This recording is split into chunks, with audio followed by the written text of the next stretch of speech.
Freedom is messy, but it improves everything. Jordan Peterson talking to friend of the show, Daniel Jebediah Crenshaw. One of our challenges is convincing people that freedom is actually a good thing, not libertine freedom. I mean, dude, yeah, no, I'm always saying this. I'm always saying I hate freedom. Fellas, don't you hate freedom? I mean, don't we just fucking hate freedom? It's just like a very common leftist position. I mean, like ordered liberty, freedom. You will never appear as a bad person or wrong if you simply just make up your, opposition's point of view. At least instead of, I don't debate all that much, but I still, at the very least, look at the subject matter. I hear what Republicans are saying. I respond to what they're saying. Republicans, on the other hand, routinely love to just be like, this is what the left believes, which is you cannot be free.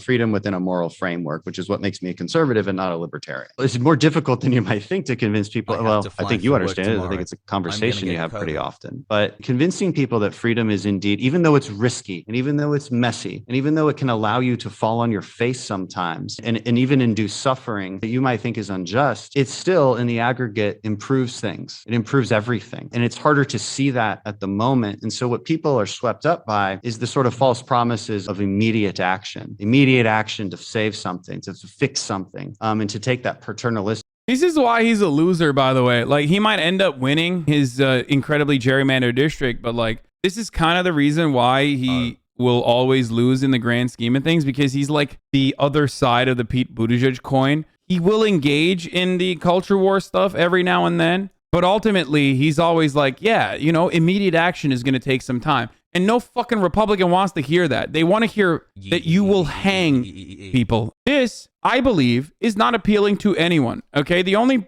people that love this shit are already like making podcasts. Every single person that this kind of rhetoric is appealing to already has a podcast. And while that number grows every year, that simply is not enough to win elections. And so what people are swept up by is the sort of false promises of immediate action to save something, to fix something, and to take that paternalistic government view, that statist view of something. But the thing is, if we actually took a step back and saw the forest for the trees and looked at the long span of history, it is always true that more freedom leads to more prosperity over time, and less of it leads to less, if not complete and utter decay. Well, I think the diversity argument is actually a weird, warped version of that in some sense, because speaking as a scientist, I hope, part of the reason that freedom works is that we don't actually know what problems are going to come up next, because things actually change, and they change in an unpredictable way. And so we have our traditions to guide us, and thank God for that, because we'd be making endless decisions all the time otherwise, and we would be in complete disunion. That's not a perfect structure for moving ahead into unknown territory. I'm confused as to where diversity factors into this. I don't know why he just like dropped that in there. Let's talk about diversity for a second. Speaking as a scientist, isn't that bad too? It is the inequality in some sense that bothers people, but with regards to leftist policies is that they actually underestimate the severity of the problem of inequality. And they assume that restructuring capitalism would remove inequality. And there's absolutely no evidence whatsoever that that has ever worked in any... Dude, no one... I don't understand why people always do this. I mean, I do understand why, because no one knows what the socialism is or Marxism is. And then there's also people on the side where they claim to be Marxist that don't even know what the fuck it is. So they like literally say, no, it's about creating like a full-blown equal outcome process or whatever the fuck, when it's not actually about that at all. So Jordan Peterson can get away with saying all this dumb shit. Obviously, there is still going to be hierarchies. There will be some level of inequality, but it's about solving some of the underlying material problems. This is the thing that liberals have been able to so successfully co-opt. Liberals always say equality of opportunity, not equality of outcome. Jordan Peterson says equality of opportunity, not equality of outcome. When the fuck have we ever had equality of opportunity, dumbass? We haven't. We just have not. We've never had equality of opportunity. That's never happened. You can't say there is equality of opportunity when the zip code that you were fucking born into is the single greatest indicator of how much money you're going to have by the time you're dead. It's the single greatest indicator of when you're going to fucking die. It's the single greatest indicator that what kind of level of education you're going to get. It is fucking insane to say that there is equality of opportunity in the United States of America when we have so many systemic inequalities built in to our everyday existence. Number one being class. And then that same level of inequality also exists at a higher scale when you look at the global economy as well. Restructuring capitalism absolutely worked to reduce poverty in Sweden, Germany, and Norway, and there's proof of it. Proof is the data on those economies. These countries have all restructured capitalism. Leftists don't want to restructure capitalism. They just don't want capitalism at all. They want to restructure the global economy in a way that does not create the outcomes that we are seeing, where we basically exist under the dictatorship of the bourgeois class, but instead have a bottom-up approach to the economy where there is a dictatorship of the proletariat, the tyranny of the majority, if you will. You know, democracy in theory and also in action. There are different methods of reaching that point, but ultimately it's just democracy, if you want to talk about it in the most reductive terms possible. But yes, inequality is increasing in the Nordic model due to the neoliberal reforms, because if you have a society that hasn't solved the market problem, or if you have a society that hasn't solved class contradictions and class conflict, and instead simply hit it with like robust social safety nets and welfare reform, big welfare state, then you're only extending the capitalist mode of commodity production. You're not actually solving that problem. You're not addressing inequality. In that delicate equilibrium, the other side is always going to win out. The side with more money and more power and more access is always going to end up getting their way. Anyway, let's keep going on this. Other than the opposite, because inequality is not a consequence of capitalism. It looks like it's almost like a physical property of reality itself. Inequality is not a result of capitalism. I mean,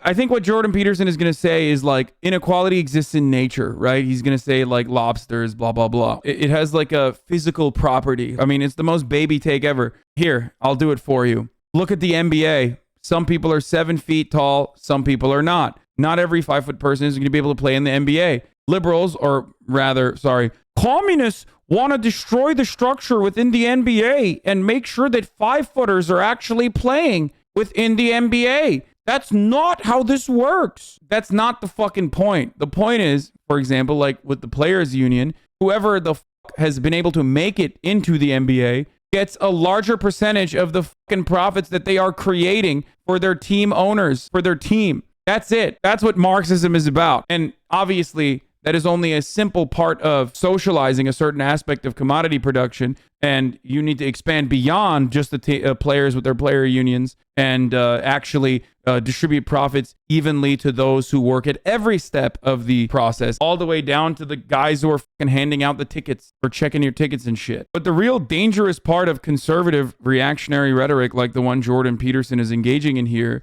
is that claiming that inequality is a natural phenomena, especially under a capitalist society, implies that there is like a genetic predisposition to, being born poor. And that, I don't need to go further into that. I think you know exactly what that is. You might dance around that issue. You might dance around that subject. You might make it seem as though that's not what I'm saying. I do not have a racist bone in my body. But no, you are engaging in eugenics. You are engaging in racism and racist takes and claiming that the people that are wealthy deserve to be wealthy and are not a product of their material conditions, but rather because, they were just better. They were go-getters. There are physicists who model the unequal distribution of money using the same equations they use to describe the dispersion of gas into a new environment. Like, it's really something fundamental. It can't be overstated. And dude, this is bananas. Okay, first of all, naturalistic fallacies are immediately and so incredibly easy to fucking destroy. Our nature, humans, is to ultimately overcome nature. If you are able to look as red as you currently do, recovering from your fucking benzo addiction, speaking into a goddamn microphone, it's because of centuries of straight up dominating, putting our dick into nature over and over and over again. So trying to say that like wealth distribution is a natural phenomena that you can observe in the world is not actually saying anything. You have to then justify why that's appropriate, because we have seen nature and we have fucked it. That's precisely why I can communicate to 39,000 of you through this goddamn microphone. This idea that like something is natural and therefore it's right is psychotic. It's a real problem, right? Because who the hell wants terribly poor people? Like, that's such a catastrophe. But it's not like it's a consequence of capitalism. It's like, well, come on, guys. The other thing about inequality, let's look at the following math problem. If you and I are the sole citizens of country X, you make $50,000 a year and I make $100,000 a year. Well, there's a delta between us of $50,000. Now let's both double our income. Now you make $100,000 and I make $200,000. Well, holy crap, inequality just doubled because now there's the $100,000 delta. So it's just not always what people think. Like, I don't. Wow, that was awesome. Dude, that was brilliant. That's crazy. Dan Crenshaw solved it, dude. That's really good. He solved it. This is what no theory does to a motherfucker, bro. I swear to God. Instead of like engaging in, I don't know, how commodities are produced and how that reflects on our attitudes and how society is organized, it's like, you make $100,000, I make $50,000 in Coconut Island where we both live, as Chatter said. And now magically it increased, it doubled. But guess what? Inequality doubled too.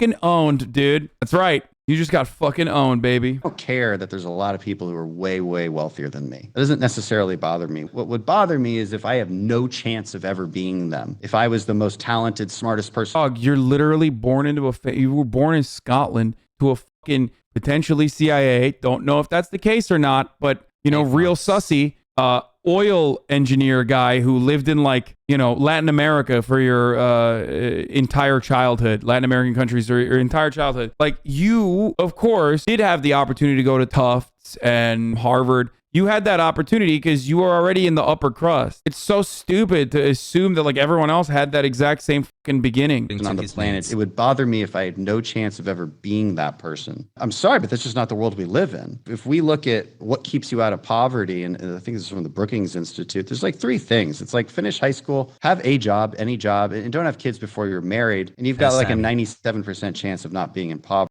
I want to die, dude. This is like the age-old. This is such an old conservative meme. These motherfuckers never actually like update their talking points. First of all, that's not what the Brookings Institute is saying. The Brookings Institute is not making a normative statement, okay? They're not even talking about causation on that study. That's correlation and it's descriptive, okay? They're stating, here is what we have examined in people that are not in abject poverty. That does not mean that if you follow that, you are not going to be in abject poverty. You are refusing to analyze any sort of fucking structural inequality. By the way, the Brookings Institute is a liberal institution. Even then, they weren't saying this is how you avoid poverty. That's what Republicans have turned that into. Poverty. So it turns out we do live in a society where choices matter and the value that you provide matters. And that's the society we want to live in. Is it perfect? No. Is it the best we can do? Yeah, I'm pretty sure it is. Yeah, no, it's not.